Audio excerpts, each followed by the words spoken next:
Yeah, palakpakan po natin si Lord. Sabi nga po no, sa Psalm 104, okay, 100 verse 4 to 5, okay, enter His gates with thanksgiving and His courts with praise. Give thanks to Him. Sino po dito handang magbigay ng pasasalamat sa Diyos? And praise His name. For the Lord is good. Sabi mo nga, the Lord is good. And His love endures forever. Sino dito nararamdaman niya ang pagmamahal ng Diyos? Diba? His faithfulness continues through all generations. Amen? Diba? Hayaan mo muna, wag mo munang pansinin yung katabi mo. Okay? Basta ikaw magpupuri ka, sasamba ka sa Panginoon ngayon. Amen po ba? May pinagdadaanan ka ngayon, but you know what? God is what? Faithful. Amen? Sino dito naniniwala? Faithful si Lord. Tapat ba ang Diyos? Amen. Diba sa panahon na tayo ay hindi nagiging tapat, tapat pa rin ang Panginoon. Amen?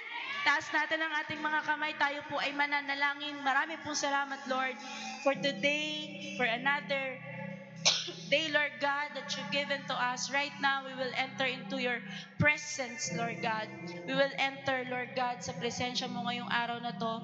Maranasan namin, Panginoon, ang matindi mong pagpapala, matindi mo, Lord God, na yakap sa amin, Lord God. And through praise and worship, right now, we just want, Lord God, na alisin mo muna, Lord. Inaalis muna namin ang mga bagay na pwede makahadlang para hindi kami makatodo ng praise and worship sa'yo. Kaya ngayong araw na to, Lord, we'll give our best worship.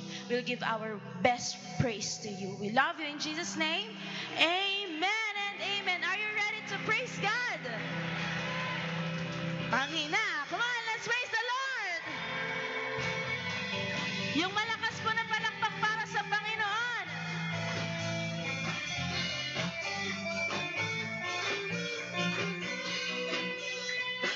Come on! Jesus, ikaw ay mabuti sa lahat ng panahon. Di ka nagbabago. Tunay nga. Tunay nga, tapat tunay. Kaya naman ang puso ko'y umaawit. Nagpapasalamat sa iyong kabutihan, sa iyong kahabagan. Come on! Sa biyaya mo lamang ako nabubuhay. Sa biyaya mo lamang ako nakakapagpuri. Sa biyaya mo lamang ako kumakapit. Ang lahat nito'y biyaya mo sa amin. Come on, above the head. Ako ay namumuhay na higit pa sa mga mapagtagumpay. Dahil sa'yo, Jesus, kaya naman ang puso ko'y nagpupuri. Nagpapasalamat sa iyong kabutihan, sa iyong kahabagan. Come on, church, let's sing! Sa biyaya mo lamang ako nabubuhay. Pwede pong sumayaw. Biyaya mo lamang ako nakakapagpuri. Sa biyaya mo lamang ako kumakapit. Ang lahat nito'y biyaya mo sa amin. Minsan pa sa biyaya. Sa biyaya mo lamang ako nabubuhay. Sa biyaya mo lamang ako nakakapagpuri. Sa biyaya mo lamang ako kumakapit. Ang lahat nito'y biyaya mo sa amin. Come on, church, pwede ba palakpakan natin ang Diyos? Yung pinakamataas po. Sino po dito masaya, no? Nasa piling siya ng Panginoon? Come on, let's sing!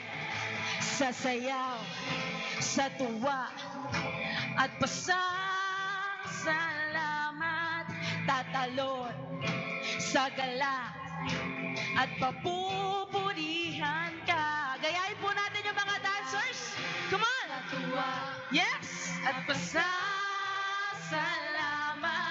tatalon sa galak at papupurihan ka. May isa pa!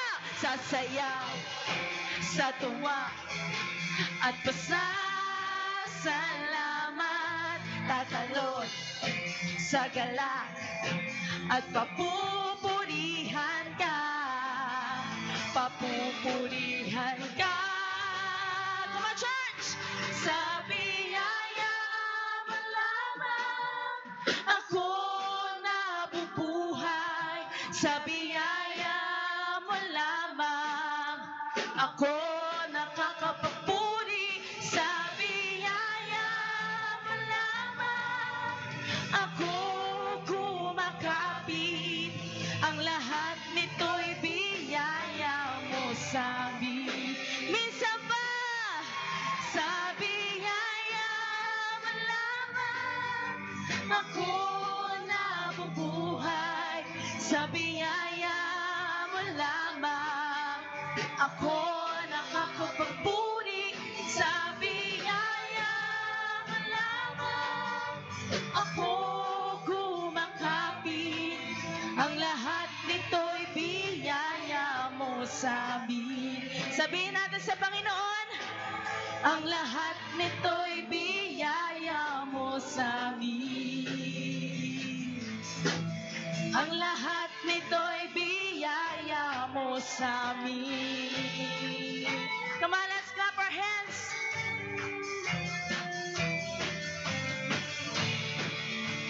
Come on!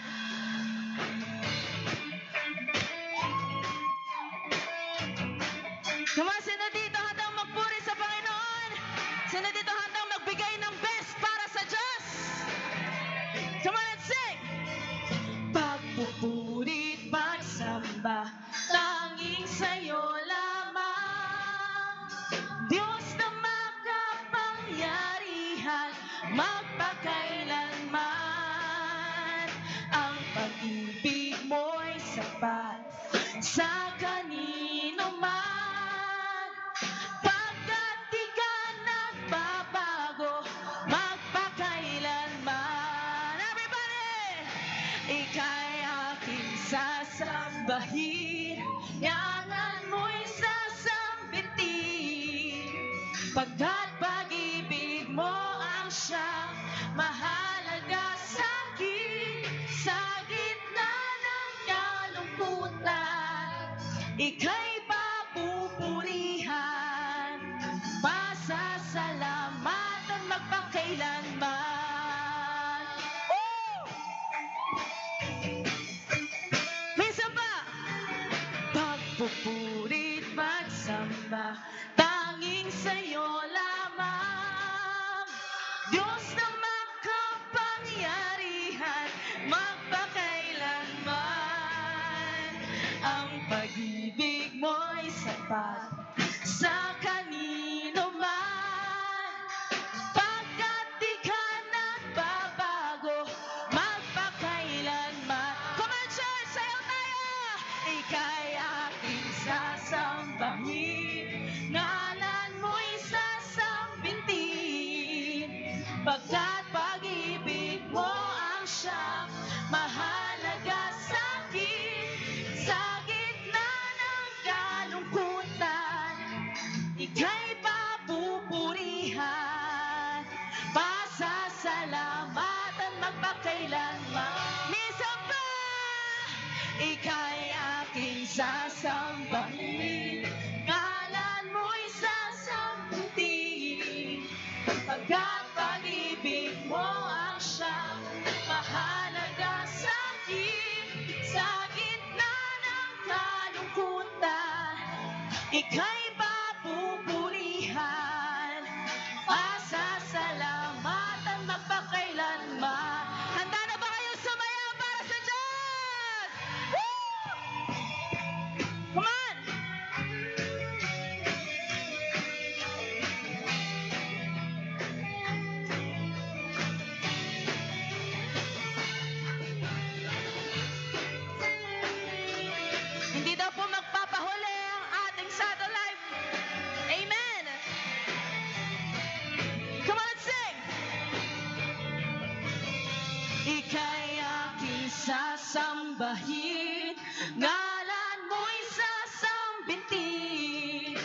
Pagkat pag-ibig mo ang siyang mahalaga sa akin. Sa gitna ng kalungkutan, ika'y papupurihan. Pasasalamatan lahat po sasayaw para sa Panginoon. Ika'y aking pababa na to. Mo'y sasambitin. Pagkat pag-ibig mo ang siyang mahalaga. Minsan pa, sa gitna ng kalungkutan, ika'y papupurihan. Pasasalamatan magpakailan. Minsan pa, everyone, ika'y aking sasambahin. Ngalan mo'y sasambitin. Gayahin po natin yung mga dancers natin, no? Mo ang iyong energy. Mahalaga sa akin. Sa gitna ng kalungkutan, ika'y papupurihan.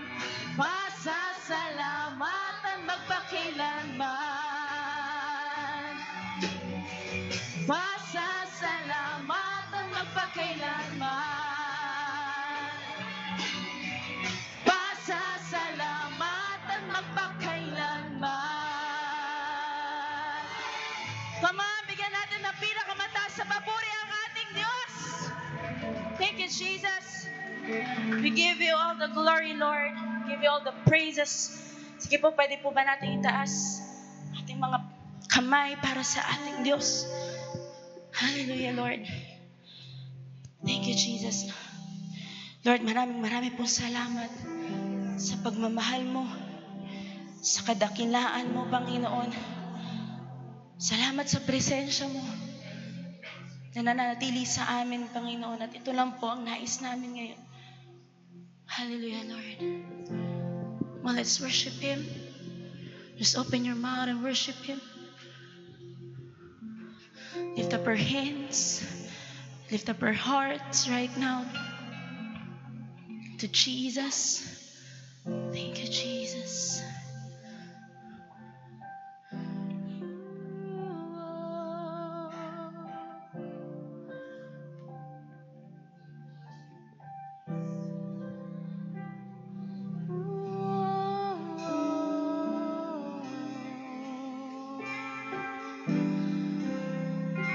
Salamat po, Panginoon.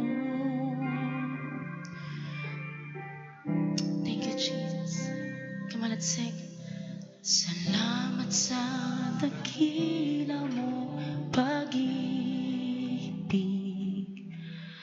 Salamat sa pagyakap mo, Ama. Ang presensya mo ang ninanais ko. Ang puso ko ay para lang sa'yo. Nararapat ka sa papuri, luwalhati at pagsamba. Jesus, ika'y dakilain magpakailanman. Nararapat ka sa papuri, luwalhati at pagsamba. Itataas ang ngalan mo, Ama.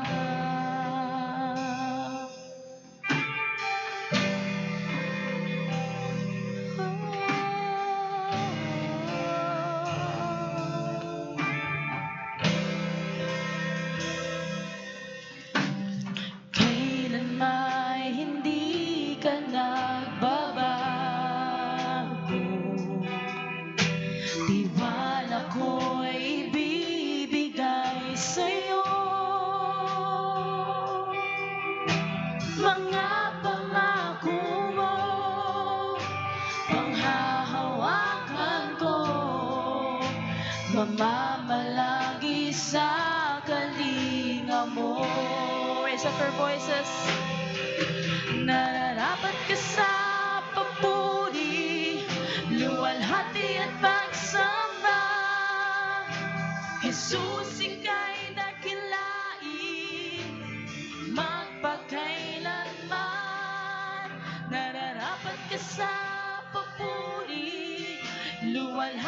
at pagsamba.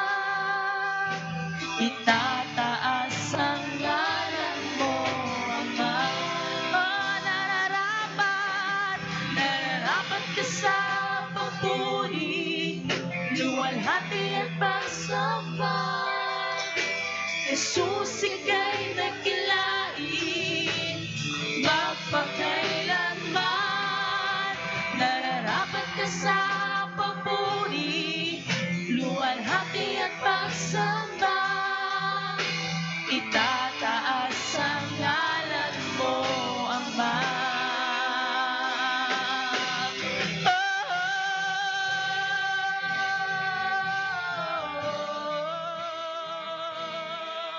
Jesus.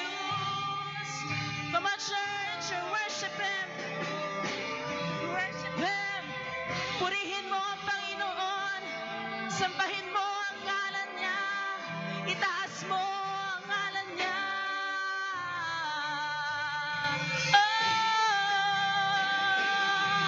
Ang iyong nilikha iluluhod. Yes, Lord. Sa'yo itataas ang ngalan mo. Bawat labi ay magpupuri. Jesus, dakila ka. Iyong nilikha, luluhod sa'yo. Itataas ang ngalan mo. Bawat labi ay magpupuri.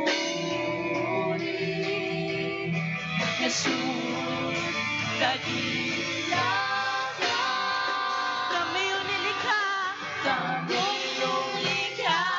iluluhod sa'yo. Tinataas ang ngalan mo. Bawat lahi ay magsasabi, Jesus, dakila ka. May sabaw, kami yung likha'y lumuluhod sa'yo. Tinataas ang ngalan mo. Bawat lahi ay nagsasabi, Jesus, dakila ka. Nararapat ka sa papuri, luwalhati at pagsamba. Jesus, ika'y nakilain, magpakailanman. Nararapat ka sa papuri, luwalhati at pagsamba. Itataas ang ngalan mo, Ama.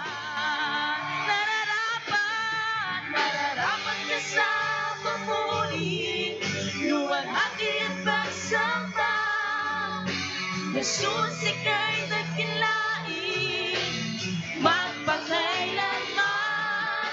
Nararapat ka sa papuri, luwalhati at pagsamba. Itataas ang ngalan mo, Ama. Ang iyong nilikha, iluluhod sa'yo. Tinataas ang ngalan mo. Bawat labi ay magpupuri. Jesus, dakila ka. Iyong nilikha, kami yung likha'y lumuluhod sa'yo. Tinataas ang ngalan mo. Bawat lahi ang nagsasabi, Jesus, dakila ka.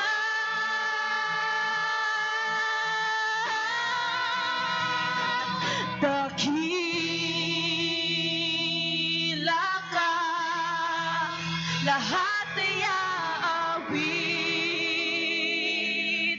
ka, pagkat dakila ka, O Diyos, dakila ka. Come on, church, dakilain natin ang Panginoon. Dakila ka, lahat ay aawitan ka, pagkat dakila ka, O Diyos, dakila ka. Lahat ng anak ng Diyos, itaas ang ngalan niya. Itataas ang ngalan mo. Hari ng buhay ko, ako'y sumasamba. O Diyos, dakila ka. Itataas ang ngalan mo. Itataas ang ngalan mo. Hari ng buhay ko, ako'y sumasamba. O Diyos, dakila ka. God wants to hear your voices. God wants to hear your voices, church. Tataas ang ngalan mo. Hari ng buhay ko, ako'y sumasamba. O Diyos, dakila ka. Itataas, itataas ang ngalan mo. Hari ng buhay ko, ako'y sumasamba. O Diyos, dakila ka. Sabay-sabay dakilain ang Diyos. Dakila ka, lahat ay aawitan ka, pagkat dakila ka. O Diyos, dakila ka. May isa pa, Panginoon, ito ang dalangin namin. Dakila ka, lahat ay aawitan ka, pagkat dakila ka. O Diyos, dakila ka. Come on, church, give the best worship right now. Just open your mouth and worship Him. Come on, come on. We worship you. Purihin ka, O Diyos.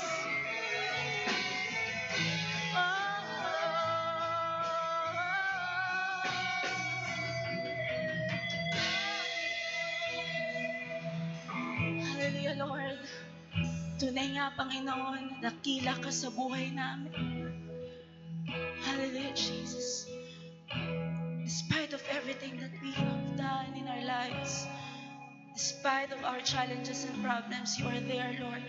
Dakila ka sa buhay namin, Panginoon. So for the last time, church, taas natin ang ating mga kamay. Sabihin natin sa Panginoon. Deklara natin. Dakila ka, lahat ay aawitan ka, pagkat dakila ka. O Diyos, dakila ka.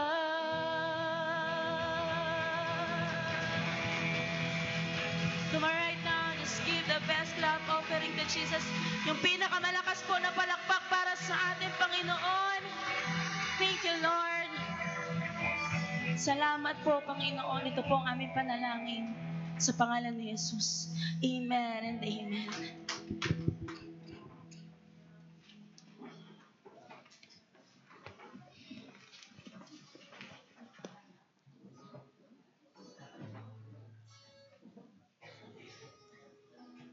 Yan. Good morning, Life Giver family. Good morning. Isa pa nga po malakas. Good morning, Life Giver family.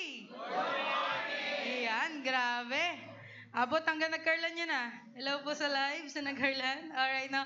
So by the way, I'm Coach Micah, no, from Life Giver Nagkarlan. And year 2021 po, no, yung taon na napunta ko, no, sa Life Giver.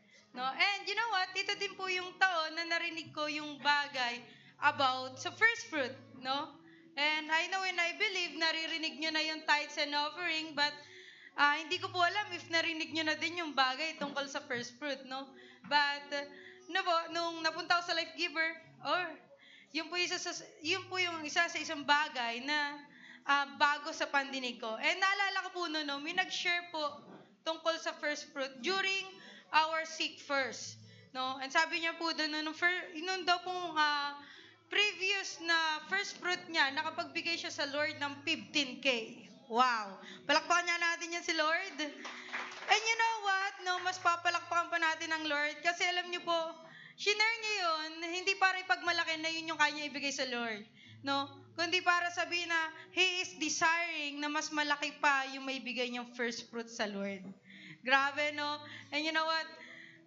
Nung first time ko yung narinig, sabi ko, grabe. No? Grabe, narinig ko yun. And nung narinig ko yun, I was so amazed and I was so encouraged na, Lord, I pray ako din, di ba? Darating isang araw, kaya ko din magbigay ng ganun. Di ba? And yun yung naging desire ko, no? And hindi naman nagsisimula agad sa ganung kalaki, no? Kaya you know what? Kahit magkano yan, no, ibigay natin yung first fruit natin sa Lord, no? Kaya po, after po nun, ay na-challenge din ako, no? Kaya po nung narinig ko po yun, no, sinimulan ko po agad. Binigay ko po sa Lord ang buong sweldo ko din nun. Alright? Hindi man 15K yun, di ba? Pero, nung narinig ko po yun, talaga sabi ko, Lord, gagawin ko din yun.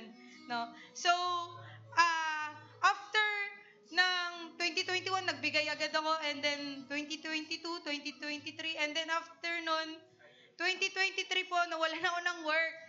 And ang iyak ko nun sa Lord, Lord, paano na ako ngayon magbibigay sa'yo? Paano na ako ngayon magbibigay ng first fruit sa'yo? No? And, yun po, no?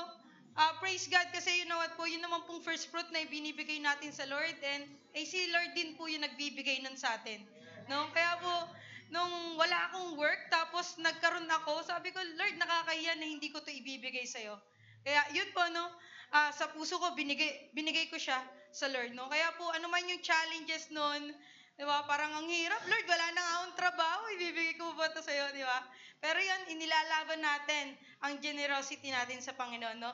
And sabi po sa Bible, sa Proverbs 3:9-10, honor the Lord with your wealth, with the first fruit of all your crops, then your barns will be filled to overflowing, and your vats will brim over with new wine. No? So sabi, overflowing na biyaya at mga new things ay nagsisimula po sa pag-honor natin sa Panginoon sa ating mga kayamanan. Yan, wealth daw po. No? Na meron tayo at sa pagbibigay natin ng first fruit natin. No? So sino po dito yung gusto ng overflowing na biyaya? Ayan, no? So, i-honor natin ang Lord sa kung ano mang kayamanan na meron tayo. And also, ngayon na narinig na natin about sa first fruit, i-ready din natin yung sarili natin para doon, no? And also, Matthew 6:33, sabi dito, but seek first His kingdom and His righteousness, and all these things will be given to you as well. Diba? So, alam ko, lagi nyo na itong naririnig, no? Pero, iba po talaga pag ginagawa natin to, no, na kahit, di ba, parang, Lord, wala na akong trabaho, magbibigay pa ba? Pero sabi ng Lord, seek first His kingdom. And you know what, lahat ng bagay, lahat ng pangangailangan mo, no, ay ipagkakaloob sa iyo ng Lord. No, kaya po, no? Yun po yung ginawa ko, no? And katulad din po ng sinabi ng mentor ko, kay Pastor Rasil, no? Sabi niya na nung una din po kasi, if you have, yung una din po kasi, nung nagkaroon din ako ng question about first fruit, medyo magulo pa eh. Ano ba yun? Paano ba yun? No? Pero you know what? Isa lang po yung tumatak sa akin. Sabi niya, Nak, bigay mo yung first fruit mo sa Lord, isi-secure ng Lord yung buhay mo, yung buong taon mo. Alright, no? And di sabi ko, okay, ang saya na, di ba? Para magbibigay ka, tapos secure na yung buong taon mo, buong buhay mo, no? So sabi ko, sige, bigay ako. And truly po, no, hindi po kami pinabayaan ng Lord. Every time we honor God with our first fruit, alam niyo po, yung pangako ng Lord na isisecure niya yung buhay ko at pamilya ko, nangyayari. No? And yun po makikita natin that our God, di ba, He never fails, no? And I want to share to you po, no, isa po sa bagay na hindi kami pinabayaan ng Lord ay yung kapatid ko po. Yan, yung bunso po namin kapatid, she is graduating na po this, fifth year na po siya ng BS Architecture. Yan, isang SEM na lang po. Meron na kaming, magkakaroon na kami ng mag-architect. Yan. No, so, yan po siya, yan yung mga plates na mga ginagawa nila. Di ba? And dito lang pong last 2 weeks ago, no, thesis defended na. Di ba? Sa isang estudyante, yan yung isa sa inaasam eh, di ba, makapagpabukbay na ng thesis. And ayan na po, no, talaga finally, talaga nakikita na niya, malapit na. No? And you know what, nakita ko po nung tiningnan ko yung lahat ng ginawa ng Lord mula sa kapatid ko po, no, na nag-aaral, no, school, dorm, yung baon, no, tsaka yung pangbayad sa mga sandamakmak niyang A3 paper, di ba? So, lagi po yun sagot ng Panginoon. No? And hindi lang po yun, no? Isa po sa kinakatuwa po ng puso ko, is nung tinanong ko siya, anong pangarap mo? Alam ko, nag-BS architecture siya, pero sabi ko pa rin sa kanya, anong pangarap nyo? Anong pangarap mo? Sabi niya, hindi lang po pala maging architect, kundi maging architect ng Panginoon. Alam niyo po, desire niya na magamit siya ni Lord sa career na meron siya. Ang desire niya, no, ay mag-architect, maggawa ng design sa magiging building ng mga churches na ibibigay sa atin ng Panginoon. Amen, di ba?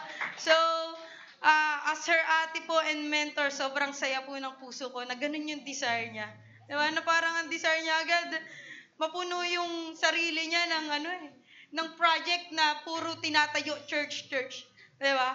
So, alam niyo po, naniniwala ako na isa sa dahilan bakit ganun siya is dahil we completely trust in the Lord through giving our tithes and first fruit faithfully. No? So, kung gusto niyo po talaga ng matindi din na pag-move ng Lord sa family niyo, alam niyo po, huwag niyo pong babaliwalain yung pagbibigay niyo. Kasi akala niyo, monetary, pero you know what? May impact din yan sa kapatid mo. Diba? May impact din yan sa pamilya mo, sa nanay at tatay mo. No? Kaya po, as the year 2026 ay super near na, diba? I'm excited to give hindi lang yung tithes and offering, kundi pati na rin ng aking first fruit. Amen? So, kaya kung kayo din po ay excited na, yan, we will pray po. So, let's just close our eyes and we will pray. Come on. Lord, kinikilala ka po namin na Diyos na nagbibigay ng lahat ng bagay na meron kami. Ikaw ang Diyos na palaging may solusyon at gumagawa ng mga himalang bagay. Ngayong umaga po, kami po ay lumalapit sa iyong banal na presensya. Dala ang aming tithes and offering. Lord, dalangin ko po na malugod po kayo sa aming act of generosity. And Lord, if may hindi man po maayos sa aming puso, sa pagbibigay, dalangin ko po na ayusin niyo po ito at baguhin. Salamat po, Lord, at pangahawakan po namin ang mga pangako niyo sa amin. Pupurihin ka po namin habang kami nabubuhay at sasambahin. In Jesus' name we pray. Amen and amen. So we can put po our envelopes. Ayan po. May dala pong basket ng ating mga ushers. And for our online, you may send, di ba, your tithes and offering. Meron po tayong AUB account and GCash account. Alright. So, and of course, no, I believe excited na din kayo to hear the word of God. Amen? Parang hindi parang ang lakas ng amen natin sa pagpapala ng Lord. Pero, can we hear an amen? Excited na po ba kayo sa ating word of God? Ayan. So, let me introduce to you no, ang ating speaker for this morning, our newly installed pastor. And this is her first time po to preach as bilang isang pastor na. So, we can just stand up. Alright, and let us all welcome Pastora Evangeline Arandia. Amen. Sa sino pong bless? Amen. Ang mga katabi mo, Ninong, Ninang mo Merry Christmas! Amen. Praise the Lord. Sige po, bago tayo maupo, manalangin po tayo. Nabili lang tayo ng katabi natin. Biro lang po. Panginoon, salamat sa umagang ito. Pinarito po kami sa iyong tahanan. Panalangin namin, katagpuin mo po kami. Hayaan mo na ang mensahe mo ay tumimo sa aming mga puso, maging personal ito para ito sa amin, hindi kami magtuturo ng iba. Hayaan mo na ang salita mo ito mismo ang magbago po sa amin, magdala ng pag-asa sa mga buhay namin. Pangunahan mo po kami, O Diyos, ikaw po maluwalhati. Salamat po in Jesus' name. Amen. Sige po din tayo po. Praise the Lord. Merry Christmas po sa bawat isa. Amen. Yan, okay lang batin mo katabi mo, Merry Christmas. Ina. Ayan. Amen. Kanina tinanong sino excited to hear a message from the Lord. Amen. So, sobrang excited tayo. Amen. O, diba? Kaya may tanong ako, ilang araw na lang, Pasko na. 11. In fact, bukas po ay simula na po ng simbang gabi. Ayan. And you know what? Christmas is not just an occasion that we celebrate. Alam niyo po, ang Kapaskuhan ay hindi lang isang okasyon na parang Valentine's Day sa February 14 para sa mga bitter, walang February 14 sa calendar. Okay? But you know what? Christmas ay hindi lang ito isang okasyon na sineselebrate natin, nagre-reunion tayo, alright? Okay? But it is actually a history, sabi nyo nga, history, that we commemorate. Isa ito palang history, ibig sabihin nangyari, totoong naganap in the past na inaalala natin. Okay, meron bang nangyari in the past na hindi mo makalimutan? Yung ginawa niya sa amin, right? Meron talagang nangyari in the past na meron inaalala natin. At alam niyo po, itong Pasko ay ganun din. Inaalala natin yung nangyari in history. And sabi po ni Paul David, the Christmas story is not intended to teach you a bunch of moral lessons. Hindi mo para turuan lang tayo. Ano ang madalas na topic kapag Christmas? Love, ano ba? Forgiveness. Wala mo sabi ng giving, ayaw talaga magbigay. So, gifts yan, tungkol sa ganyan yan, di ba? Pag Pasko na, lumalakas ang loob mo, ipaalala sa ninong mo na, Ninong, inaanak ko nga pala. Right. But you know what? More than all these things, ang Pasko po is actually a story that is rooted in real history. Mayroon po talagang totoong naganap sa history. At yun po yung pag-uusapan natin ngayong umaga. Bakit mo? Kasi po kakaiba po ang Pasko. Hindi lang ito nangyari in the past na ginawa ni Magellan o kaya ni Lapu-Lapu. Hindi lang siya ganun eh. Kundi ito po ay kwento na nangyari in the past na may real acts of God. Na makakakita po tayo ng paggalaw ng Diyos. Amen. Sino po dito excited? Amen. That's why our title for this morning is the historical Christmas story. My goal is dalhin po kayong lahat sa pinakaunang Pasko, ang rason ng kapanganakan ni Kristo para sabay-sabay po tayong ma-amaze kung gaano kaganda ang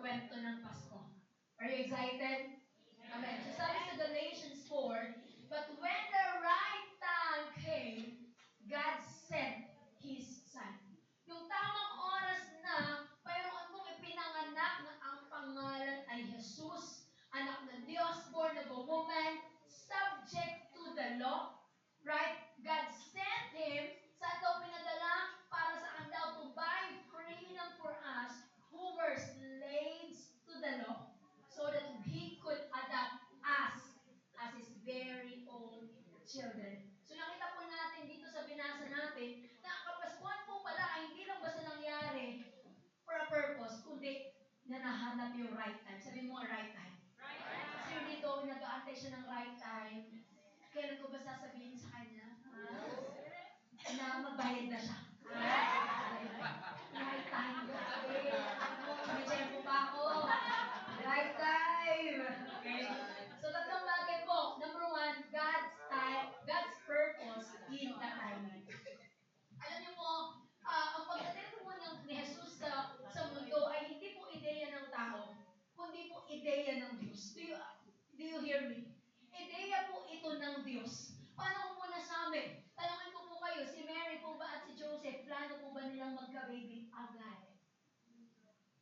Wala pa. Magpaplano pa nga lang sana gumawa. Kaso may nabuo na. Alam niyo po, sa unang tingin, pwede mo sabihin, wrong timing, Lord. No? Sa unang tingin, mukhang nasira ang plano ng mag-asawa. Balak namin, ganda sana ng wedding, ganda sana ng reception, kaso buntis ka na, Mary. Hello? Eh sa unang tingin, pwede mapaisip ka, may lalabas bang maganda dito? Hello? You know, in their culture, sa kultura po nila, kapag ang isang babae ay nahuli na may catshot, pag-iimbestigahan pa, di ba? Hindi kayo nag-overthink agad, right? So, ang isa pong babae na huli na unfaithful, alam niyo po ba na may karapatan po si Joseph, sabi niyo nga Joseph, na idalhin po si Mary at kalagkaran, nilagay sa gitna at sabihin, patayin siya kasi nangaliwa siya. Paano kung ang taong mahal mo, nalaman mo buntis? Hindi mo ginalaw na buntis. Ano to, magic? Hello? Sa panahon nila, it is unacceptable. Kaya nga sa Matthew 1:19, even si Joseph na engaged kay Mary, matamang tao ito, green flag to, grabe walking green flag to, dumating siya sa point ng life niya na, hiwalayan ko kaya to. Hiwalayan ko kaya to. Bakit? Kasi kesa mapahiya siya in public, I want to silently break my engagement with him. Imagine, this is actually what happened here. Right? And lumalabas na ang entrance pala ni Jesus sa mundo ay sa mata ng tao, wrong timing, Lord. Pero alam mo, sabi ng Biblia, but when the right time came, tamang panahon, sabi mo nga, tamang panahon, God sent His Son. It was actually a perfect timing for Jesus to be born. Ibig sabihin ba, Pas? Nasa timing pala sila kung kailan naman may census. Kung kailan naman kailangan lahat daw ng mga taga-Bethlehem ay magre-register, so kailangan nilang bumalik lahat. Tsaka naman kabuwanan pa talaga ni Mary. Tama? Kung kailan naman ang dami ng mga tao at puno lahat ng mga rooms sa panahon nila. And by the way, sa time po nila, they are very hospitable. Sino dito ganyan sa bahay? Kung sino yung bisita siya, yung may special treatment, maglalabas ng Coke, kami laging tubig lang, walang kulay, tapos sa kanila. Tama, very hospitable sila. At lalo na po sa Middle East, sobrang hospitable nila. To the point na kapag napadpad ka sa bahay nila, kahit huwag ka nang bumalik sa inyo, aariin ka nilang sa kanila. Sa atin po, isang araw pa lang, totoo, eh. Lakas mo kumain. Sa kultura nila, sige lang, stay ka pa, pamilya ka na namin, huwag kang mag-isip masyado, dito ka lang. Hello? Imagine that, ganun yung kultura nila, meaning, nung wala pong nagbukas ng pinto para kay Joseph at kay Mary, in short, wala talagang mapaglan yan. Kaya sabi ng Bible, there was no lodging available for them. Wala talaga. Hello? Hindi yung dahil ang sasamang tao naman ng mga tao. Dito, kita namang buntis na, kailangan ko ba sumigaw dito?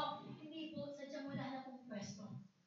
So, pati ba yung timing pa ni Lord? Kung kailan naman walang pwesto at saka ba lalabas na si Jesus? No. You know what? Pwede sa unang tingin, nasa wrong timing ata si Lord.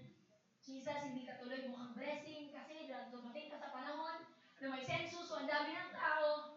Kaya dumating ka sa panahon na wala nang pwesto yung mga rooms. Dumating ka sa panahon na hindi kalmado, hindi pa nga ata nakaipon tong dalawa. Hello? Pero nakita ko dito, listen, basta pumasok si Lord sa buhay mo, at dala-dala ang maganda niyang purpose, basag po ang timing at plans natin. Hello? Lord, alam mo, ganda ng plano namin eh. Plano po ni Mary, makapangasawa ng Pogi. Grabe, ito na, be-break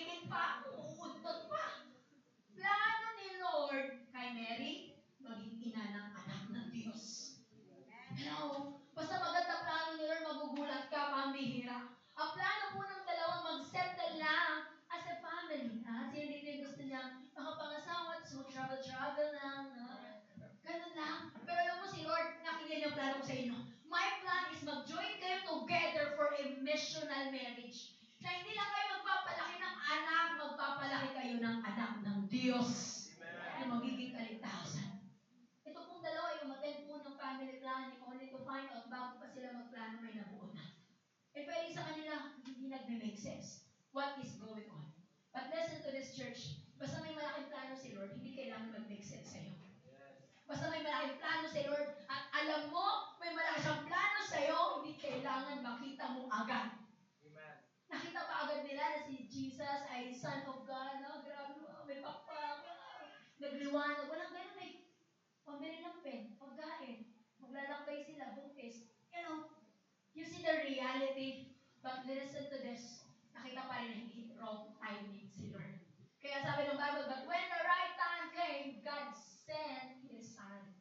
Alam niyo po, excited ako i-share po itong topic na ito because ang gagawin po natin, babalikan natin yung history.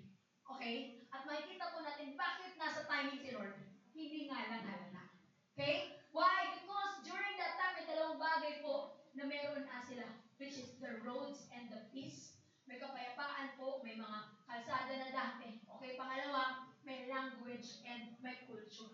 So, what does it mean? Historically speaking, ang ganda po ng kapanganakan ni Jesus. Kasi po, ipinanganak siya during the Pax Romana. Ano po yun? Roman peace po yun. Na nagde-declare na lahat ng Roman Empire, kasama po ang Israel or Jerusalem, wala pong magrarayon. Wala pong gagawa ng gulo. Galing sila sa napakahabang panahon na puro digmaan. And finally, sa pagdating po ni Jesus, there was a peace. 200 years. Sobrang tagal. Kaya meron akong mapa dyan para lang makita niyo kung gaano kalaki itong Roman Empire na pinag-uusapan natin. At ang pinaka-capital po nila is yung Rome. Meron po saying na sinasabi nila, all roads lead to Rome. Narinig niyo na po ba yun? And hindi naman yan isang basta saying para sabihin, wow, okay, lahat daw ng daan papunta ng Rome. Kasi po literal po yan. Sabi mo nga literal. Literal na nakapag-create po sila ng napakagandang mga daraanan, alright, na kahit alin man doon ang daanan mo, it will lead you to Rome. The intricate network of roads built over 2,000 years ago, hindi lang po parang i-connect yung mga cities, kundi para yun na rin yung maging transportation, magpapalitan ng culture, magpapalitan ng armies, kaya sobrang laki po ng Roman Empire. Imagine, pinanganak po si Jesus sa panahon na mayroon na umaayos na kalsada. Alam mo, nakita ko, kahit pa pala, gusto ni Lord ipanganak si Jesus. Perfect. Nag-aanap lang siya ng perfect timing. Gusto ko sana ipanganak sa Pilipinas eh. Kaso, every time may umupo, bukas project, hindi mabuubo yung mga kalsada oh. Bubuuin ko eh. Kukonek-konekin ko eh. Because, kapag connected po yung mga roads, yun po yung magiging travel ng message ng gospel. So, maraming maaabot ng mabuting balita. Hello, kaya siya nagme-make sense. Tama po ba? At naalala niyo po, meron pong dumalaw kay Jesus. May tatlong haring nagsing, dalaw, at ang bawat isa ay nagsipaghandog ng tanging aral. Tanong po, taga saan po ba itong mga dumalaw na to? Sila po ay taga. Hindi po basta sa Jerusalem. Sabi dito, Jesus was born in Bethlehem and Judea, during the reign of King Herod. About that time, some wise men, tinatawag natin Magi, from Eastern land. Galing sila sa Eastern land, nag-arrive po sila sa Jerusalem. Imagine, if wala pong maayos na kalsada. Asa daw yung Jerusalem? Andun, talahin yung nakikita ko. Buti na lang nakapag-establish ng mga daraanan. Because ito pong mga Magi na ito ay magta-travel sila to worship God. Amen. Are you with me? Right. Kaya meron akong mapa dyan. Pakita nyo ako taga saan sila. Taga-area po sila ng Persia, Iran, o Babylon. Ganyan po sila banda galing. Ngayon, magta-travel po sila papuntang Jerusalem. Kaya pala siya mag-make sense. Pakinggan niyo ako. Kaya mag-make sense na, paano nangyari yun? Na may tatlong haring nagsidalaw, tapos pinayagan ni King Herod. In-accommodate pa niya kasi nga may peace during that time. O anong may paglilingkod ko? O hinahanap niyo ba yung Bethlehem? O sige, punta kayo doon. Hinayaan lang. Ay, kung hindi, war yun. Parang ang dami nyo. Anong nangyayari? Susuburin ba kayo? Because of the peace during that time, sige, allowed kayo. Go ahead, puntahan nyo. And because of the road, hindi sila nagkanda ligaw-ligaw. May star eh. Star, ano eh. Parang nag nag-Google Maps, dulo bangin to eh. Hindi, tuloy daw, sabi. Hindi, buti yung start. Talahib na eh. Because maganda yung mga daraanan, hindi naging mahirap para sa kanila i-locate yung location ni Jesus. Nandyan ka. Intindihan niyo po ako. Right? Ito pong mga daraanan na in-establish po during that time. Later on, si Paul po, sa paglalakbay niya sa mga missionary journey na next slide please, makikita po natin yung mga daraanan po doon, yung Appian Way na daanan, is same na daan na magiging daan nila habang pumupunta sila sa iba't ibang lugar para dalhin ang magandang balita ng Diyos. Naiintindihan niyo po ako? So lumalabas ng ganda, kaya walang perfect timing ng time na yun. Again, kung sa panahon po ngayon, ay wala pong daan dyan. May ghost project po dyan. No. What else? Jesus was born into a world heavily influenced by Greek language and Hellenistic culture. Sa panahon niya po ay namayagpag ang Greece, okay? Hindi man sa territory, kundi sa pagkalat ng kultura. Sila po ay nag-introduce ng mga ideya, ng mga teachers. Sino po ang mga kilala natin, mga philosophers? Mama mo, ay ano po yung Socrates, yung Plato, si Aristotle. Tama po, mga philosophers sila na nag-introduce ng idea, nagtuturo. Ang ginagawa ng mga philosophers, maghanap din sila ng mga student, tuturuan kita. Do you wanna be a student? No, what that? You wanna be a student? Student. So, hindi pwede si Elsa. Iba po yun. Okay, magsasabi, sige, gusto ko maging teacher. Okay, remember, ganun din ang gagawin ni Jesus. Teacher siya, maghahanap siya ng mga student. So ngayon, familiar sa kanila yun. Kasi may ganun na silang culture. At hindi lang po yan, sa panahon po nila may tinatawag na universal language. Sa atin po, ano ang salita o lengguwahe na kahit saan ka magpunta, naiintindihan? Ano yun? English. Tama po, kala ko Pinoy version. Okay, so English. Alright? And sa time po nila, ang pinaka-universal na language ay Greek. Greek po. Kaya pala, hindi naging mahirap para kay King Herodes at dun sa mga magi na magkaintindihan. Alayo mo Persia kasi magsalita ka ng Arabic dyan. Tapos ako, Latin ang mga Romano eh. Sige, mag-usap tayo, subukan lang sa labas. Hindi na magkakaintindihan eh. O kaya, tawag mo na tayo ng interpreter. Hello po. Kaya pala, ang dali lang sa kanila to communicate. Why? They have a common language, which is Greek. Hello? At ito po natin nakita, kaya din pala, pakinggan niyo po ako, kaya din pala, nung time na nabuntis si Mary, biglang may lumabas na anghel, sabi niya, Mary, sabi ka na kayo language na ginamit, Mary, buntis ka. Paano kayo bang language? Ano yan? Puri na lang, Greek yung ginamit ng angel, Mary, buntis ka. Naintindihan niya, oh. At dahil dyan, manganganak ka ng anak ng Diyos na magiging tagapagligtas. At kaya din pala, nung time na binalita ng mga angel, remember the story, ang daming lumabas na angel, yung mga nagpapastul doon, biglang nagsama-sama yung mga shepherds. Sabi ng angel, Glory, glory, glory to the highest. Maaraw na ito, ipapinanak na ang Savior. Gulat na gulat sila. Sabi ng angel, kayo matakot. Gulat kami, pati angel naging Greek. Alam niyo po, joke to ha, baka viewing na lang po. Joke yun. Ang point ko lang, nagkakaintindihan po sila. Okay po. Natin, okay lang yan. Okay, so lumalabas lang po dito na ang ganda ng kultura, sobrang timing ni Lord. Amen? But God's timing is really beyond our understanding. Hindi mo maiintindihan. Hindi mo yan maiintindihan. Mary, hindi mo maiintindihan yan. Wrong timing, Jesus. Alam mo, paano pala kung hindi pa nag-greet yung angel? Sabi ng angel, yung angel, basta lang bumutis. Kaya pala sabi ni Mary, do to me as a servant. Sige, kung ano ba nila sinasabi mo, paala na, magkatotoo na lang. Hindi kami hello. But you know what, God's timing is really beyond our understanding. Yung plano ni Lord, yung purpose niya, hindi natin maintindihan niya.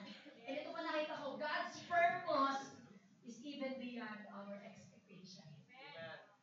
Ganda ng plano ni Lord, ito gagawin ko dyan. Pero Lord, wrong timing eh. Wrong timing talaga sa akin eh. And this is my encouragement to all of you. Next time, napakaramdam mo, uncomfortable ka sa season mo, tingnan mo. Kasi baka wrong timing lang sa paningin mo, pero perfect timing para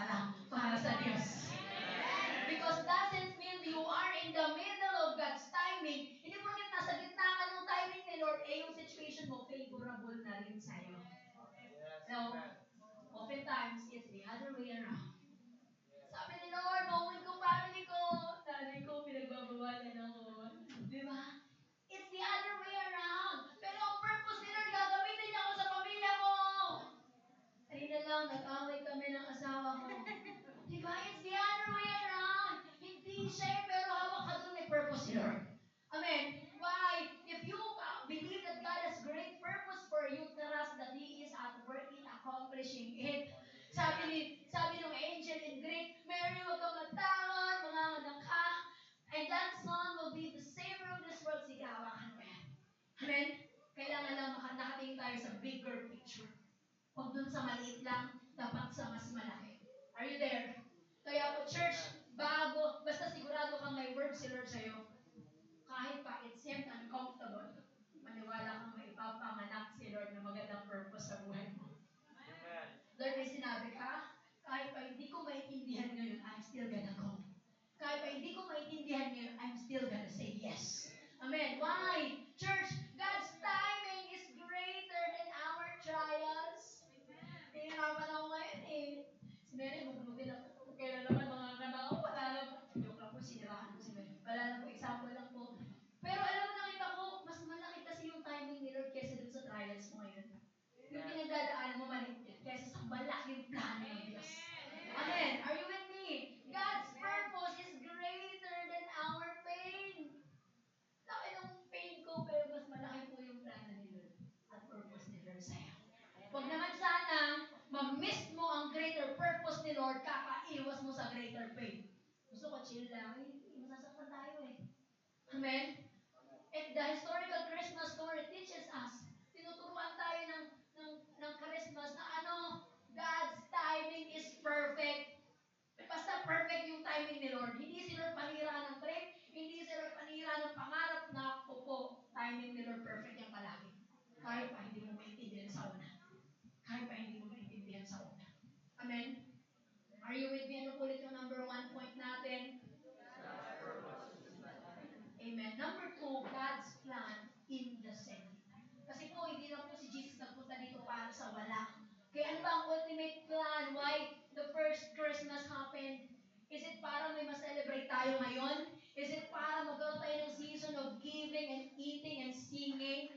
Ito ba yung season na parang cheap months? Dati day lang eh. Cheap months muna. Cheap days muna tayo. Cheap weeks muna tayo. Tapos pag January na, paano naman ako magpabawas ng timbang? Ayun ba yung para magkaroon tayo ng ganong season? Hello? Is it para mag-trip lang? The answer is no. He initiated the sending of Jesus because of this. Next one, please. Sabi ng Biblia, God sent His Son. Pinadala niya po si Jesus. Ipinanganak, born of a woman, subject to the law. Why? God sent Him to buy freedom for us who were slaves to the law. Ang pinakarason ay maganda yung plano ni Lord. Eto, plot twist dyan. Ipapadala ko sanggol, pero tagapagligtas ninyo. Amen. Kaya sabi ng Biblia, nung lumabas na si Jesus, ang sabi ng scripture, she will give birth to a son and you are to give him the name Jesus. Sabi nyo nga, Jesus? Isa pa, Jesus? May ganong tono. Jesus? Para ano daw? Because He will save His people from their sins. Hello? Kaya kung ganda-ganda ng plano pala, bakit tayo pinadala ng Savior, alright? Kaya sabi din ng Bible, today in the town of David, a Savior has been born sa you. He is the Messiah, the Lord. Meaning, si Jesus po ay hindi lang isang godly man na ipapanganak para gayahin natin. Hindi siya good example to copy. Hindi rin siya basta lang magaling na guro. He was born not just to be a model, but to sacrifice His own life for our salvation.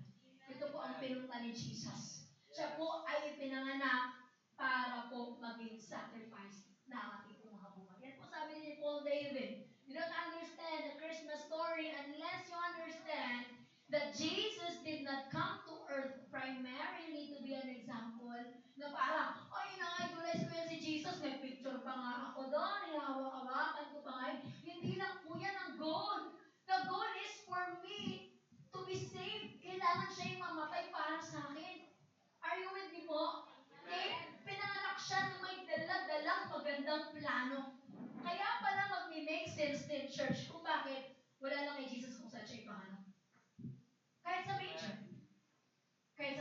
Sino dito ang tawag ng nanay niya sa kanya ay Trisha kasi sa tricycle siya ipinanganak. Yung mga ganon, siguro buti na lang sinabi ng agent kung saan at anong pangalan. Kung hindi, Manong, sana Manong ang pangalan ni Jesus. Kasi it's a major, You get the point. Punta na si Jesus, sabi ng agent, Jesus. Okay, so okay, malinaw tayo dyan. Okay, pero hindi yun yung point. Regardless kahit saan ako ipanganak, it doesn't matter. Okay, sino dito ina-answer, pinulot lang sa tayo ng kalabaw. Ganun. Si Jesus habang lumalaki, masal sa kanya, pinanganak sa sabsaban. Sabi niyo, okay lang, may malaking plano naman si Lord. It doesn't matter kung saan ako ipanganak, kahit sa tayo pa ng kalabaw. Why? Because the goal is I have a great plan for the humanity. Ang mahalaga doon, may plano naman sa akin si Lord. Sa'yo, ay, grabe naman. Harsh naman. Ganun pala makipag-ano si Jesus. Ay, yan ay joke lang po. Okay. Grabe pala si Jesus, no? Kumabataan ko pala siya. Talo pala ako. Okay? The historical Christmas is focused on the mission. Nakafocus dun sa mission. Bakit si Jesus kailangan bumaba para iligtas po tayo. Lalo na po sa panahon nila, nag-aantay talaga sila ng Messiah kasi po, pagod na po sila. Pagod na po sila dun sa paulit-ulit na pang-uoppress ng Roman Empire. Imagine 200 years. It's hard. Lalo na pinatungan po nila ng taxation. Sino dito, nagre-reklamo sa tax. Tapos, puro ghost naman, right? Okay? Sila din po, they are waiting for that. Kasi para sa kanila, kailangan na naming lumaya. Pero hindi nila naiintindihan ang totoong paglaya na kailangan nila ay kalayaan sa kasalanan. Kasi yun talaga ang totoong umaalipin sa kanila. Kaya po bakit si Jesus pinadala? Jesus is born to set us free from the sin that enslaves us. Right, next slide please. Kaya siya pinanganak para tayo po ay maligtas. Siyempre, hindi yan yung masyadong marami. Next slide pa. Okay, Jesus is born to set us free. Tama? So, ano man po yung mga bagay na nabuhod sa atin, dyan, yan ang rason kung bakit si Jesus ipinanganak. Right, are you with me? Ano pa? Jesus is born to be our Savior. Again, hindi lang para idagdag sa mga collection mo at pag laro-laro ka, pag-aaral ng piyesta or whatsoever. That's not the goal. Hindi si Jesus nagpunta dito para magpa-cute sa'yo. Nagpunta siya dito para sabihin, magsisi ka na sa kasalanan mo. Hello? Allow yourself to be confronted today by the Christmas story message of desperate need. Bakit si Jesus bumaba dito sa lupa? Dahil sa'yo, ang lalaki na. Hindi ka na kaya. Hello? God's ultimate plan is salvation. Why? Alam mo na. Hindi na uubra yung katigasan natin. Ganito po ka-gracious si Lord na nagpadala siya ng anak niya kasi ang lalanan natin. Hello? Christmas is not just about the arrival of the Savior, but also about the start of God's master plan. Yes! Pinanganak na rin! Hindi yan patungkol na, ang tagal naman lumabas, nasaan ba yung Jesus na yan? Ang magkasison kami ng, magkaroon ako ng opportunity, ng lakas ng loob, makasingil sa mga ninong ko, sa mga kamag-anak ko, sa mga tita ko, na mabigyan naman ako ng regalo. Hindi po yan ang highlight ng Pasko.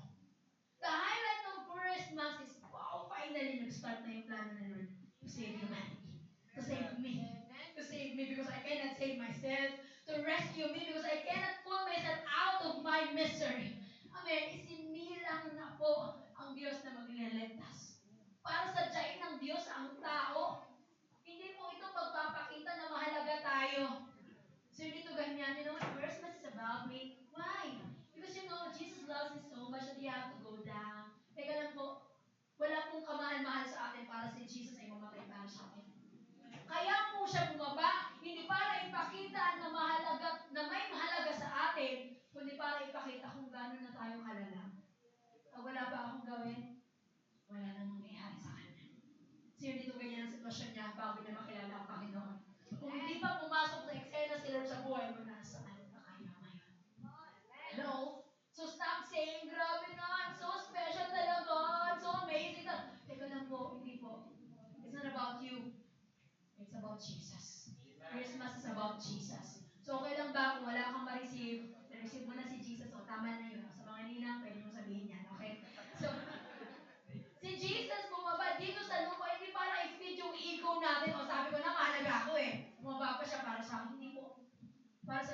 sobrang lala mo na.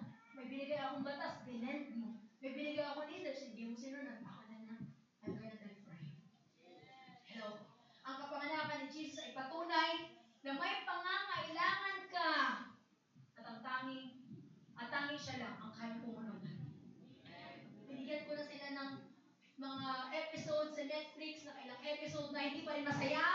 Binigyan na namin sila ng maraming pagkain, puno pa din, ang gusto ng tao, walang pakundangan. Pero ang tanging pupuno sa atin, si Jesus lamang. Wala pong yaman, husay, pera, hindi po yan ang bubuo sa atin. Amen. Si Jesus lamang po. So, tanong, ano yung area sa life mo ngayon na pinapaayos ni Lord? I-expose yan ni Lord eh. Bigyan mo si Lord ng access, bumoses sa'yo para itama ang buhay mo. Okay ba yun? Oh, Lord, ito nakikita ko mali sa akin. Sige, go. At magugulat ka, makikita mo ang magandang plano ng Lord sa buhay mo. So, that's my application. So, ano area ng life mo? I think past, ito yung area na sila sa patin ako hanggang ngayon, hindi ako grateful, kinukumpara ko sa sarili ko. Come on, have such assessment. Why? Kasi kung pag nagpabago tayo sa Diyos, lalabas po ang maganda niyang plano sa atin. Amen? Sino ito gustong gumanda? Ang plano ng Diyos sa Kanya. Sa plano na lang tayo bumawi, okay? So, yun po. So, yun po yung una, God's purpose in the timing. Number 2, God's plan in the sending. And lastly po, tapos na po ako, God's promise to the anticipating. Ang pangako po ng Diyos sa mga abangers, sa mga anticipating, napakaganda po. Okay? So, sa panahon po nila, right, ay, sabi ko nga, may Roman peace, tama, mayroong kapayapaan, may kalayaan sila na magpalitan ng mga trade. So, may yumayaman po ang tao. At meron din po silang kalayaan na mag-worship. Tama? Kaya nga nung dumating yung mga magi, sabi ni Herod, pakitawag na yung mga teachers of the law. Meron silang na-establish na gano'n. Tinatanggap na yung gano'n. So, sige, pakitawag. Pakicheck na dyan sa scripture. No? Saan daw ba ipapanganak yung king na dadating? Sabi dito sa Bethlehem, okay, sige, thank you. So, meron ng kalayaan pagdating sa pag-worship. Pero alam niyo po, nakita ko naman, sa kabila ng may kalayaan po sila sa worship, sa kabila ng may peace kahit papano, wala po silang joy. Alam niyo po, hindi sila masaya. Kasi wala pa ang Messiah. Ang tawag po dito ay intertestamental period. I have a picture. Okay? Intertestamental period, nakita niyo po yung silence. So, can we zoom that out? Yung era po na kung saan, bago po ipanganak si Jesus, ay tinatawag na silence era. Sabi nyo nga silence. Try nga natin. Yan, tahimik. So yun po, silence era. Okay? Tinatawag po yung intertestamental period. 400 years po yan. Bago ipanganak si Jesus at nung huli niyang nagsalita. Imagine this. Sino dito, kaya niyang tumagal pag sinilent treatment siya ng taong mahal niya? Ay, hindi mo pride, parang kaya mo. Sino dito, pumira 1 hour pa lang, hindi ko kaya, mag-overthink na ako. Tama? Parang wala jowa yung mga nandito, hindi makarelate. Tama mo, imagine 400 years hindi nagsalita si Lord. Are you with me? During this period, walang prophet na nilabas, walang miracle, walang boses si Lord as in silent.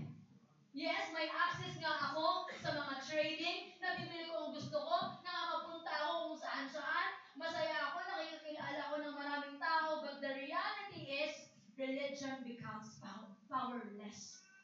No? And what? Philosophies and ideas, popular nga, pero empty naman. Powerless din. Naghahanap sila, asan ba yung totoong magbibigay sa amin ng joy? And in fact, even po mga pagans, yung mga hindi naman sila nagniniwala sa Diyos, right? Nakaranas sila ng moral abyss so low, sobrang baba next time, na kung saan pati sila umiiyak na rin. Ano ba? Ano bang sense nito? Yung tipo may problema sila sa bahay, ang dami na ng collection ng idols doon. 1, 2, 3, 4, 5. Igagalaw mo kapag makakaalis kami dito. Walang gumagalaw. So nakakasar na sila, ano ba to? Niloloko na tayo ng religion na napaniwalaan natin. It's empty.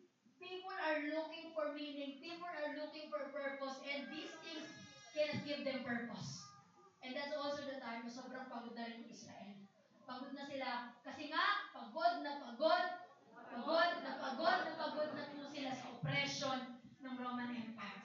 Imagine mo, 400 years, hindi pa nagsasalita sila. 400 years, hindi nagsasalita si Lord. Kaya po sa time po nila, na-develop yung mga tinatawag na synagogue. Synagogue po, okay? So na kung saan yung bawat Christian sa isang place, nagsasama-sama sila, nag-aaral sila ng salita. At sabi nila, go. Yan, nag-aaral po sila, alright?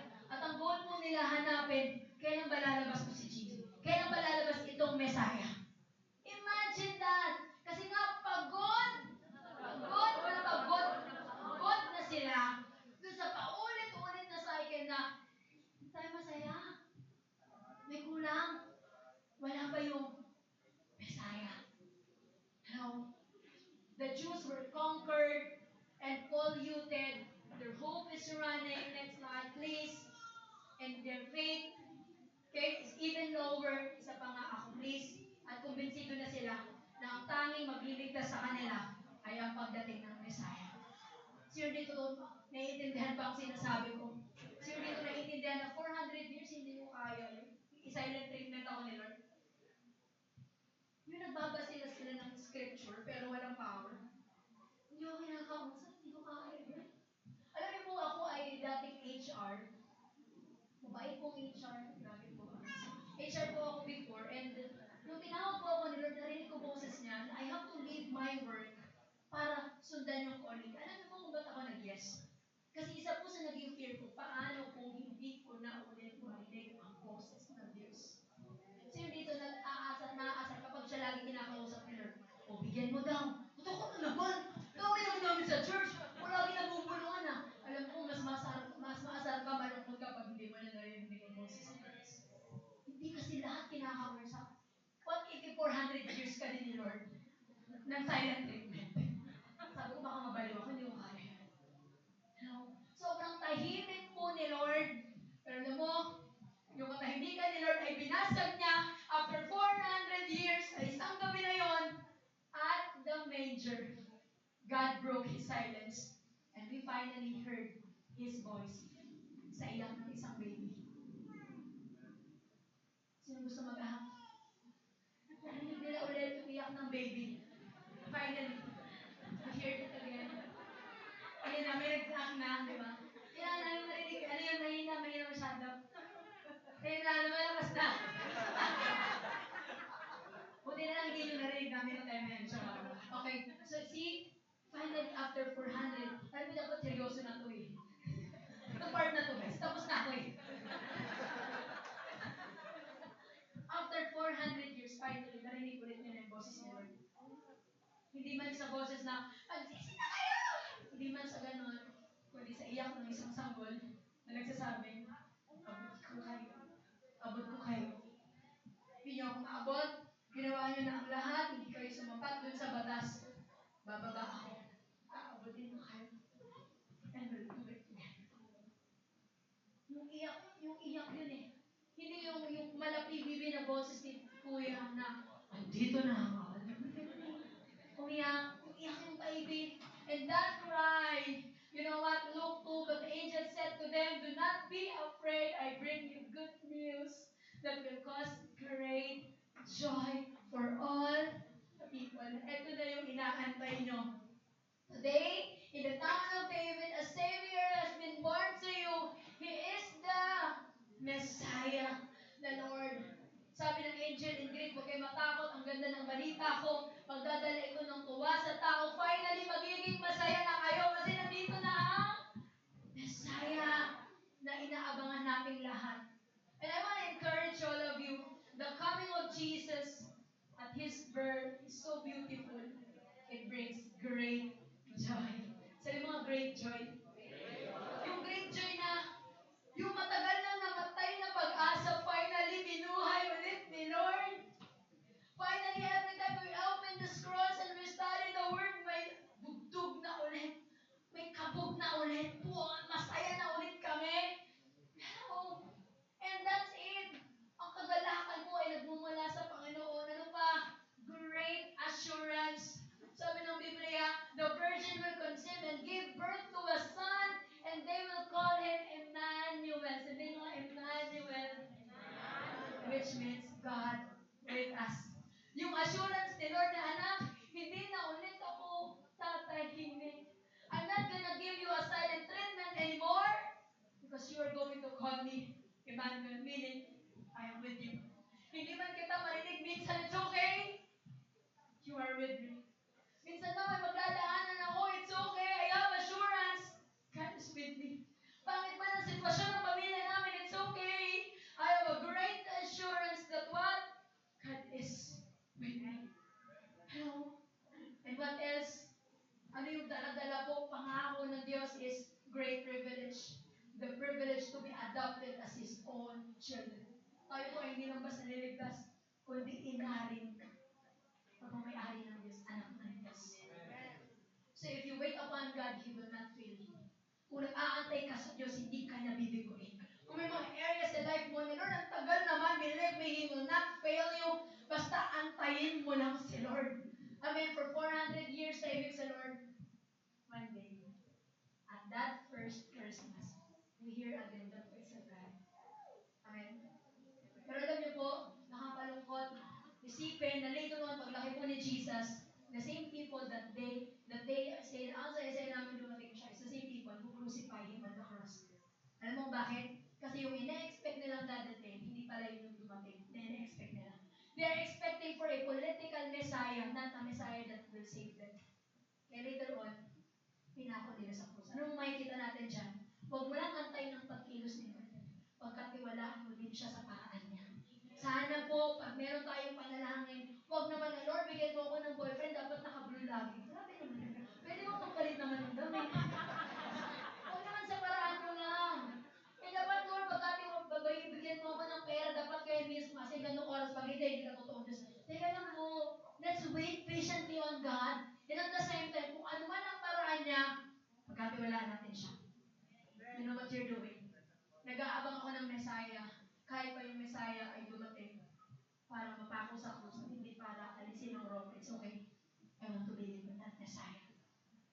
The historical Christmas is a proof that God does not work according to your expectation. Hindi siya kasi nag-work according sa expectation mo eh. Na para bang pagdating ni Jesus, ay, wrong ata yung na-ship sa amin. Parang Shopee order yan. Pwede i-return. Gusto namin sana yung yung messianic. Teka lang po, hindi po. God does not work according to our expectation. So, sino po mag-a-adjust tayo po? Lord, may naantay ako sa'yo. Bigay mo man o hindi, magsiserve pa rin ako sa'yo. Lord, magawa ka man ng himala, pupurihin pa rin kita. Lord, marinig ko man ko o hindi, magpapatuloy pa rin ako sa'yo. Amen. Tapos na po ako. You know what to say? And okay lang matatayo po tayo lahat. Paul David, sabi po niya, the Christmas story is about a God of gracious, glorious grace on the march, invading human history with the grace of redemption. You know what's beautiful about Christmas? It's not about us, but it's about the Lord. It's about the Lord. Minsan mapapaisip ka eh, can you just close your eyes? Close your eyes. Habang pinapakinggan mo ang pinag-uusapan natin kanina, paano mo tinitingnan si Jesus? And I pray that you appreciate God. Gaano siya kabukit. And I pray maging tanong mo, who is man that you are mindful of us? Sino kaming tao na marumi, na makasalanan, na walang may pagmamalaki sa harapan ng Diyos, na puro pagsumay para sa tiyain ng Diyos, bumaba dito sa lupa at iligtas kami. Who is man, Lord, that you are mindful of us? Pero sino kami para tanggihan ka?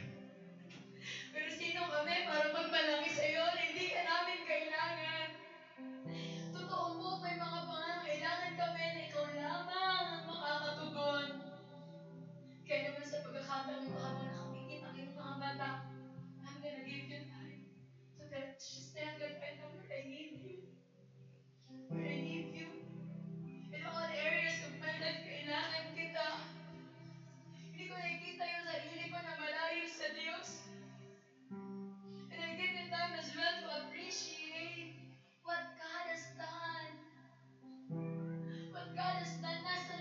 sino ka ba nung pinulot ka ni Lord?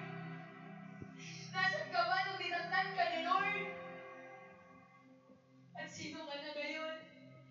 Saan ka niya dinala? And as we have this moment and give you time to just appreciate God, Pasko na, pag-alala ulit ang kanyang kabutihan. Pasko na, pag-alala ulit ang napakagandang ginawa niya sa history. Invading history just to save me. Oh, what a love. Oh, what a love. I'll give you more time right now. Just appreciate Jesus. Sabi ko, Lord, salamat. Salamat po, Panginoon. Meron dito first time niyang maka-attend and you are confused. You want to know more about the Lord. Tell God, Jesus, I want to know you. Gusto ko itong mas makilala pa. Gusto ko itong mas makilala pa. Salamat sa dakila mong pag-ibig. Salamat sa pagyakap mo, Ama. Ang presensya mo, ang ninanais ko. Ang puso ko ay para lang sa'yo. Nararapat ka sa papuri, luwalhati at pagsamba. Jesus, ika'y dakilain, magpakailanman. Nararapat ka sa papuri, luwalhati at pagsamba. Tataas ang ngalan mo, Ama. Nararapat ka sa papuri, luwalhati at pagsamba. Jesus, ika'y naglain, magpakailanman. Nararapat ka sa papuri, luwalhati at pagsamba. Itataas ang ngalan mo, Ama. Lord, here I am. Narito po ako, Panginoon. Tinataas ko po ang aking mga kamay bilang tanda na lahat po ng ako, Panginoon, iaalin ko sa iyo. Yung buhay ko po ay patungkol sa iyo. At kung may mga area man ako in life na gusto mong baguhin, malaya ka, may access ka, baguhin mo kami, Panginoon. Kung makita mo mga namin, pero hindi man namin mababantayan ang ginawa mong bababa dito sa lupa para ipakita kung gaano mo kami minamahal, Lord. Magpakita po naman namin ang pasasalamat namin sa iyo sa pamamagitan po ng pagkakaroon ng buhay na may takot sa iyo at buhay na kalugod-lugod sa harapan mo. So right now, Lord, I pray that all of these people right now, bless mo po ang kanilang mga buhay. Panalangin ko ba, Ma? Hindi sila matakot i-share itong Jesus na mahal nila. Itong Jesus na pinag-uusapan namin dito sa church. Di ba maligid nila ito because this is the hope of those people outside. Ito yung matagal na hinahanap na kaibigan nila, katrabaho nila, kapamilya nila. Kaya naman, Lord, natalin po nila ito. We are going to pray the Christmas story to others and it will bring impact to others as well. Salamat po. Come on, thank the Lord right now. Thank the Lord right now. Nararapat ka sa papuri, luwalhati at pagsamba. Jesus, ika'y dakilain, magpakailanman. Nararapat ka sa papuri, luwalhati at pagsamba. Itataas ang ngalan mo, Ama. Bawat po ng kapurihan ng bawat isa